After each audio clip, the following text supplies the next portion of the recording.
வணக்கம் and welcome to Morning cafe.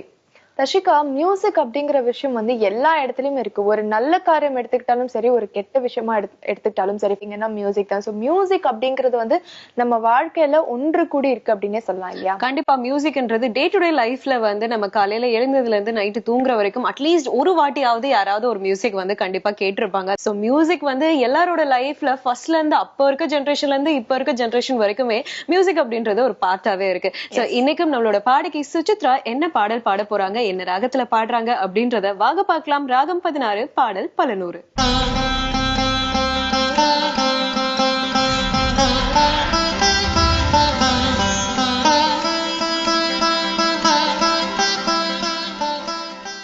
பவசாகரம் கரையேறலாம், பவசாகரம் கரையேறலாம், பவசாகரம் கரையேறலாம், பவசாகரம் கரையேறலாம், பவசாகரம் கரையேறலாம், பவசாகரம் கரையேறலாம்.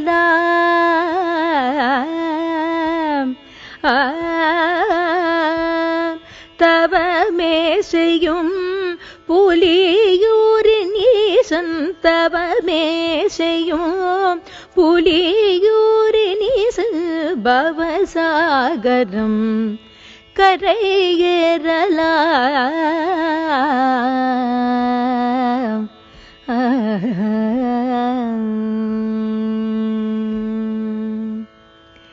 அனைவருக்கும் மிகவும் இனிமையான காலை வணக்கங்கள்.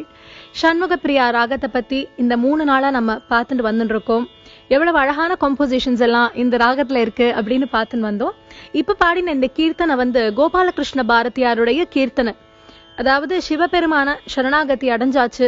தென்புலியூர் அப்படின்னா சிதம்பரத்துல இருக்கக்கூடிய அந்த ஆடல் வல்லானான நடராசனை நாம் சரணாகதி செய்து விட்டோமே ஆனால் நம் வாழ்வில் மோட்சம் என்பது உறுதி அப்படின்னு சொல்லக்கூடிய ரொம்ப அழகான ஒரு பாட்டு. பவசாகரம் அப்படின்னா இந்த பிறவி, வள்ளுவர் சொல்லும் பொழுது பிறவி பெருங்கடல்னு சொன்னார். அததான் இங்க பவசாகரம்னு சொல்றாங்க.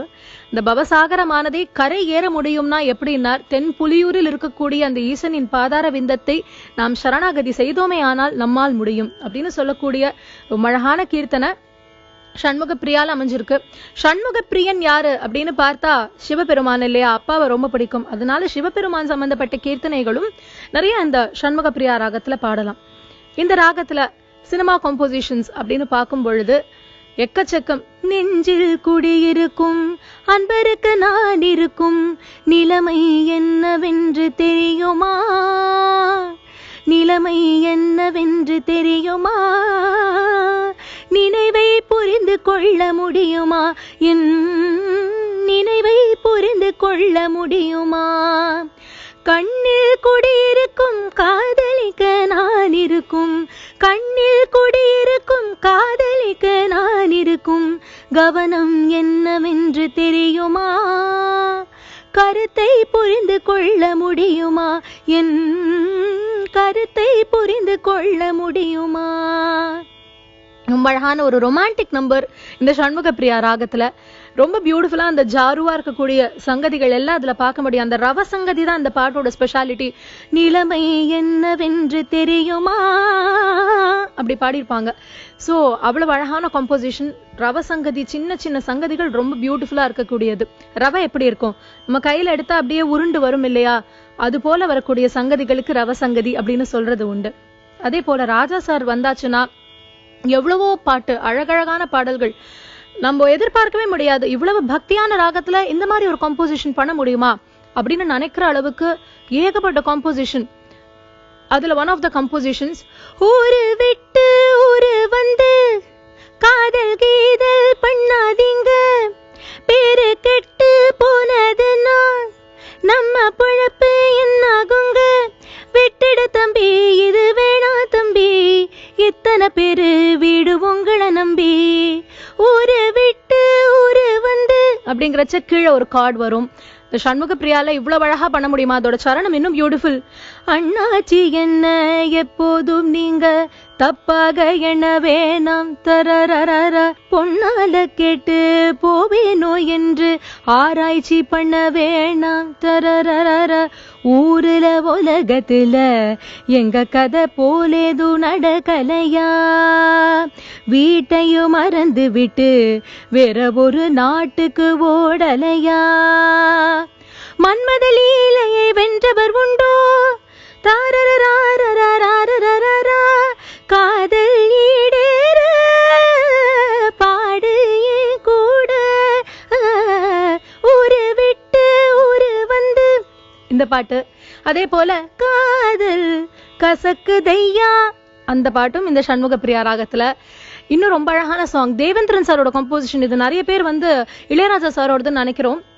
ஆனா இது தேவேந்திரன் சாரோட கம்போசிஷன். வேதம் புதிது படத்துல கண்ணுக்குள் 100 நிலவா இது ஒரு கனவா கைக்குட்டை காதல் கடிதம் எழுதிய உறவா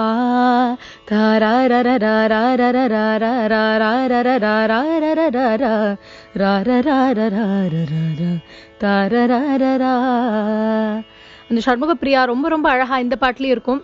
அதே போல ராஜா சர்து நம் தன தாளம் வரும் புது ராகம் வரும் பல பாவம் வரும் அதில் சந்தன மல்லிகை வாசம் வரும்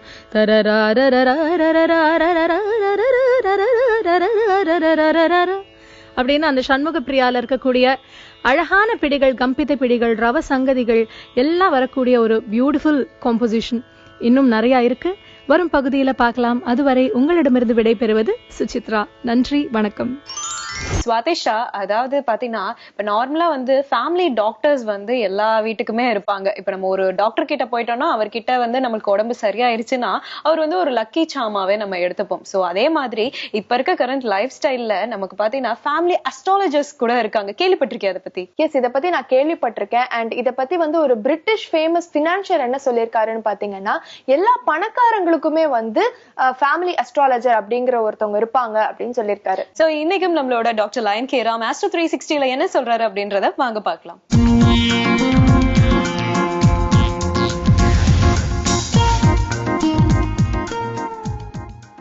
ஓம் ஸ்ரீம் தத்புருஷாய வித்மகே வக்கரதுண்டாய தீமகி தன்னோ தந்தி பிரசோதயாத். ஓம் ஆதித்யாயஷ சோமாய மங்களாய புதாயஷ குரு சுக்கர சனியப் யட்ச ராகவ கேதவ நமக.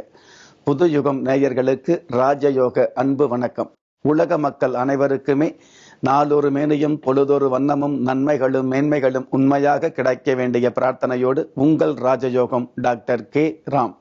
நெஞ்சுக்கிணைய நேயர்களே, ஆஸ்ட்ரோ 360 நிகழ்ச்சியில் நம்ம ஒவ்வொரு நாளும் சாஸ்திர சம்பந்தப்பட்ட ஆன்மீக சம்பந்தப்பட்ட விஷயங்களை ஆழமாகவும் உறுதியாகவும் தெளிவாகவும் தெரிஞ்சுக்கிட்டு இருக்கிறோம்.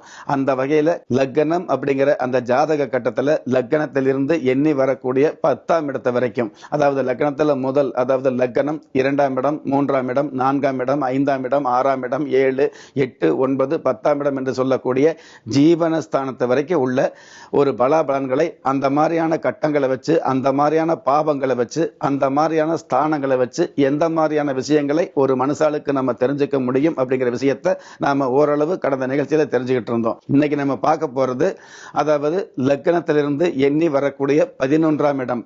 ஒரு ஜாதகத்துல லக்னத்திலிருந்து எண்ணி வரும் பொழுது 11ஆம் இடம் என்று சொல்லக்கூடிய உப ஜெய லாபஸ்தானம். உப ஜெய லாபஸ்தானமாகிய இந்த 11ஆம் இடத்தை வச்சு நம்ம என்ன தெரிஞ்சுக்கலாம் அப்படின்னு கேட்டீங்கன்னா, இவருக்கு எந்த மாதிரியான உபம், அதாவது உதவி அப்படிங்கிறது, லாபம் சொல்லுவாங்க இல்லையா, உப ஜெய லாபஸ்தானம் சொல்லக்கூடிய இந்த ஸ்தானத்தை வச்சு ஒருவர் எந்த மாதிரியான ஜீவனம் பண்ணினாலும், எந்த மாதிரியான வியாபாரம் பண்ணினாலும், எந்த மாதிரியான தொழில் பண்ணாலும் அதுல வருமானத்துக்கு மேல ஒரு லாபம் இருக்கணும் இல்லையா. வரவுக்கும் செலவுக்கும் சரியா இருந்துகிட்டு இருக்குது அப்படிங்கிறத விட, அதாவது செலவுக்கு மேல வரவு அதிகமா இருந்துகிட்டு இருக்குது.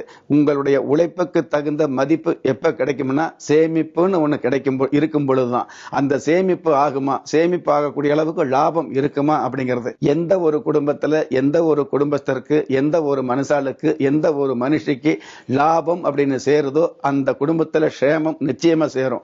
லாபம் இல்லாத குடும்பத்துல க்ஷேமம் இல்லை அப்படிங்கிறது சாஸ்திர பழமொழி. அந்த லாபம் கிடைக்கணுமா, அதாவது நீங்கள் வியாபாரமாக இருந்தாலும், உத்தியோகமாக இருந்தாலும், தொழிலாக இருந்தாலும், நீங்க செய்யக்கூடிய அந்த விஷயத்துல, செய்யக்கூடிய அந்த தொழில் ரீதியான வகையில லாபம் கிடைக்குமா அப்படின்னு விஷயத்தை உறுதியா தெரிஞ்சுக்கிறது இந்த உப ஜெய லாபஸ்தானமாகிய 11ஆம் இடம். நிறைய பேர் 100க்கு 60 பேர் தொழில் ஆரம்பிச்சு லாபத்தை சந்திக்க முடியாம சோகத்தை சந்திச்சிருக்காங்க. ஆனால் அதுவே 100க்கு 40 பேர் பாத்தீங்க அப்படின்னா லாபத்தை சந்திக்கக்கூடிய வாய்ப்புகள் கிடைச்சிட்டு இருக்கும். உலகத்துல லாபத்தை சந்திச்ச அத்தனை பாக்கியவான்களுடைய ஜாதகத்தை எடுத்து பார்த்தீங்க அப்படின்னா அவங்க ஜாதகத்துல உப ஜெய லாபஸ்தானமாகிய இன்ற 11ஆம் இடம் பாத்தீங்கன்னா அதாவது வலிமையா இருந்துட்டு இருக்கும் அல்லது பொலிமையா இருந்துட்டு இருக்கும், அதாவது பொலிவா இருந்துட்டு இருக்கும். அந்த மாதிரி சுப கிரகங்களுடைய சேர்க்கையோ அல்லது பாப கிரகங்களாகவே இருந்தால் கூட அந்த பாப கிரகங்கள் 2 கிரகங்கள் சேர்ந்து அதாவது கெட்டவன் கெட்டிடில் கெட்டிடும் ராஜயோகம் அப்படிங்கிற அமைப்புல இந்த 11ஆம் இடத்துல கிரகங்கள் இருக்கும் பொழுது அந்த ஜாதகர் எந்த தொழிலை செஞ்சாலும் கண்டிப்பாக லாபம் பார்க்கிறார் அப்படிங்கறத உண்மையான விஷயம்.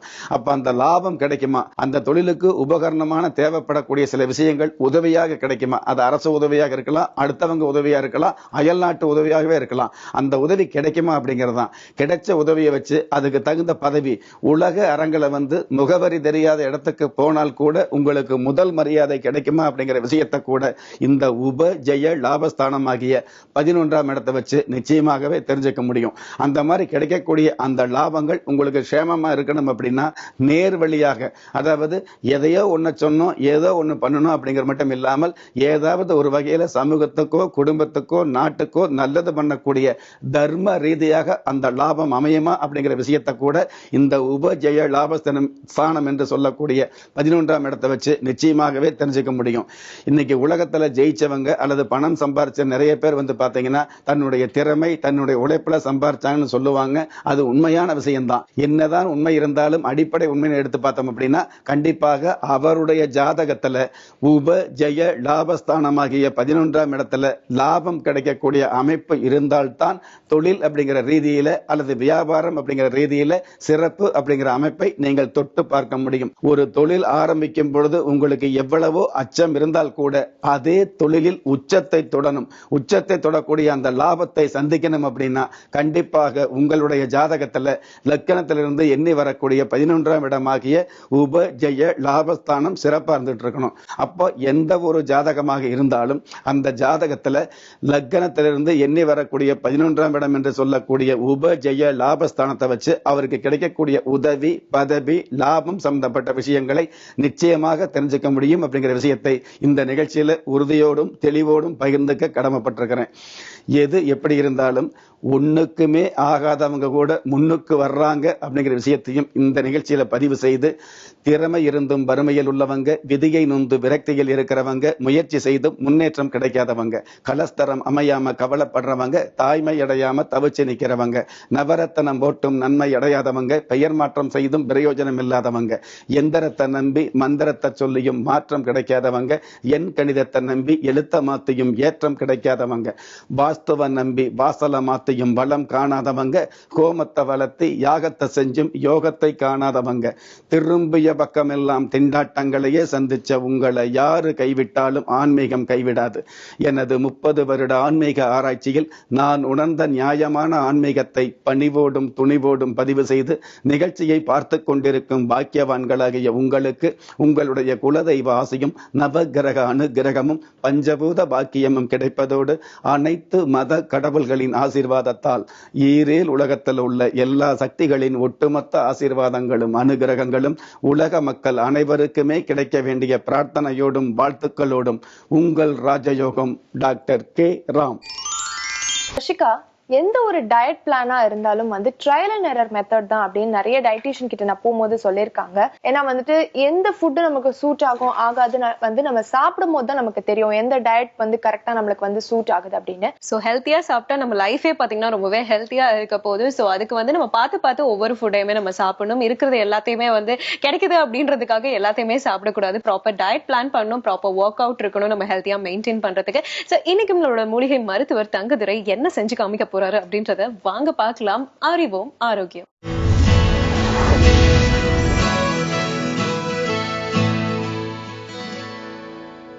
ஓம் அகத்தீசாய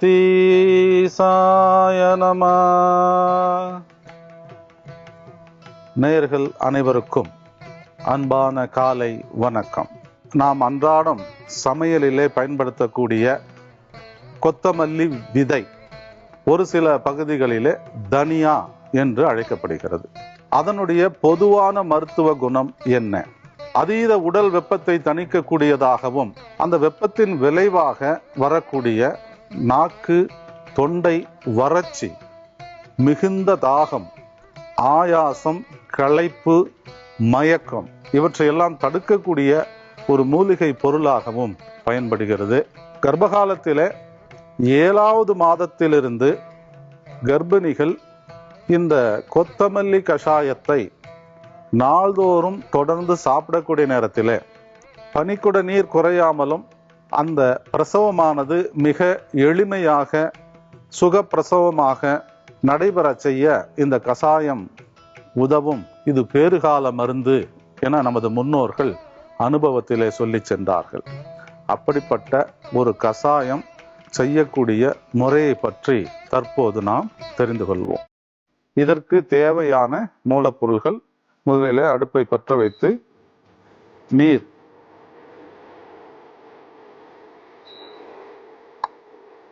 ஒரு 100 அல்லது 200 மில்லி அளவிற்கு நீரை ஊற்றிக்கொள்ள வேண்டும்.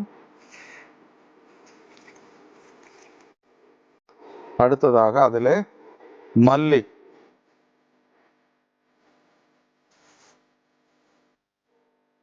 இரண்டு தேக்கரண்டி அளவு மல்லி. அடுத்ததாக சோம்பு, 1 தேக்கரண்டி அளவு சோம்பு. மற்றொரு தேக்கரண்டி அளவு சீரகம், சிறிதளவு மிளகு. இத்துடன் கருவேப்பிலையை பயன்படுத்திவிட்டு கீழே வீசக்கூடிய இந்த கருவேப்பிலை குச்சியிலிருந்து எடுக்கக்கூடிய ஈர்க்கு, கருவேப்பிலை சிறிய காம்பு பகுதி, இதை ஒடித்து சேகரித்து வைத்திருந்து இந்த கஷாயத்திற்கு இது அவசியமான பொருள். இந்த ஈர்க்கை ஒடுக்கின்ற நேரத்தில் நமக்கு நறுமணம், கருவேப்பிலையினுடைய மனம் கிடைக்கும். நாள்தோறும் இந்த கஷாயத்தை தயார் செய்து குடிக்கலாம். எதற்காக என்றால், இன்றைக்கு சுகப்பிரசவம் என்பது குறைந்து கொண்டே வருகிறது. சுகப்பிரசவத்திற்காக பேறுகால மருந்துகளில் பல தாய்மார்கள் உபயோகம் செய்த மிகச்சிறந்த பலனை கொடுக்கக்கூடிய ஒரு நல்ல மருந்தாக இது இருக்கும். இதில் நம்ம போட்ட பொருள் கொத்தமல்லி, சோம்பு, சீரகம், மிளகு, கருவேப்பிலை குச்சி. இந்த கஷாயம் 4 பங்கா சுண்டின பிறகு அதை வடிகட்டி ஒரு பாத்திரத்தில் வச்சுக்கிட்டு அதனுடைய அளவு 30லிருந்து 50 மில்லி அளவுக்கு இருக்கலாம். கஷாயம் 200 மில்லி தண்ணி ஊற்றணும். 4 பாகமாக சுண்டிருச்சு அப்படின்னாக்கா 50 மில்லி அளவு. அந்த கஷாயத்தில் சிறிதளவு பசு வெண்ணெய் சேர்த்து சாப்பிட்றது இன்னும் மேலும் சிறப்பாக இருக்கும். 7வது மாதத்திலிருந்து குழந்தை பேறு அந்த பிரசவம் நடக்கிற வரைக்கும் தினம் தினம் இந்த கஷாயத்தை அவர்கள் பருகி கொண்டு வருகிறார்கள் என்றால் நிச்சயமாக அது சுகப்பிரசவமாக நடைபெறுவதற்கான வாய்ப்பு உண்டு. மேலும் இந்த கொத்தமல்லியிலிருந்து நாம் அடையக்கூடிய ஆரோக்கியம் என்னவென்று பார்க்கக்கூடிய நேரத்தில், குறிப்பாக இந்த கோடை காலம் வருதுன்னு வச்சுக்கோங்களேன், நிறைய பணிகளுக்காக நாங்கள் பல இடங்களில் போயிட்டு வந்துட்டு இருக்கோம். அந்த நேரத்தில் சூரியனுடைய வெப்ப தாக்கம், அந்த நேரத்தில் சிறுநீர் கழிக்கின்ற நேரத்தில் ஏற்படக்கூடிய அதிகப்படியான எரிச்சல், நீர் கடுப்புன்னு சொல்லக்கூடியது. கஷாயம் தயாராகிடுச்சு, அடுப்பு ஆஃப் பண்ணிடலாம். இந்த நீர் கடுப்பு அந்த நேரத்தில் இந்த கொத்தமல்லியை கஷாயம் செய்து சாப்பிடலாம். அத்துடன் சேர்க்க வேண்டிய மருத்துவ பொருள் சீரகம் 1 தேக்கரண்டி, ஒரு 5-6 மிளகு போட்டு கஷாயம் பண்ணிக்கலாம். நீர் கடுப்பு, அதிகப்படியான தாகம், தொண்டை வளர்ச்சி, ஆயாசம், களைப்பு, இப்படிப்பட்ட நேரத்தில் தனியா என ஒரு சில பகுதிகளில் அழைக்கப்படும் கொத்தமல்லி விதையை மருந்தாக பயன்படுத்தலாம். இப்போ இந்த கஷாயத்தை நம்ம வடிகட்டிக்கலாம்.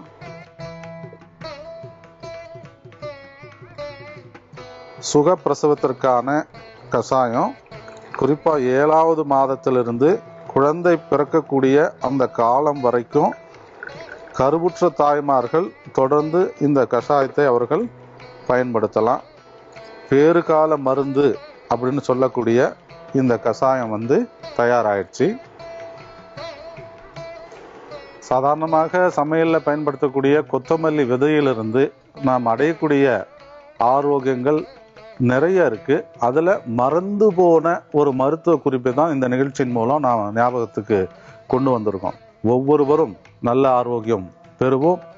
இது அறிவோம் ஆரோக்கியம். மீண்டும் அடுத்த நிகழ்ச்சியில் சந்திப்போம். நன்றி, வணக்கம். கண்டிப்பா இந்த பகுதி யூஸ்ஃபுல்லா இருந்திருக்கும் நம்புறோம். சோ இதே மாதிரி நாளைக்கும் நாங்க உங்களை சந்திக்கிறோம். அதுவரை உங்களிடமிருந்து விடைபெறுவது Swadhishta and Darshika from Morning Cafe.